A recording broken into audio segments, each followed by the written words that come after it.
आज काय खाणार?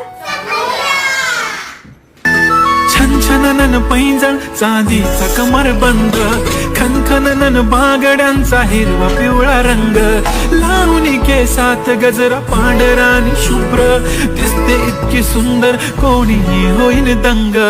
काळी बिंदी काळी कुर्ती घालून आली ती, बोलली अहो भेटाना नदीच्या काठीशी, होले होले आली ती माझ्या पाठीशी, बोलली अहो भेटाना नदीच्या काठीशी. रूप तिचं पाहण्यासाठी गर्दी झाली की, दर्दी होतो मी माझी हमदर्दी झाली ती, होले होले आली ती माझ्या पाठीशी, बोलली अहो भेटाना नदीच्या काठीशी. काळी बिंदी काळी कुर्ती घालून आली ती, काळी बिंदी काळी कुर्ती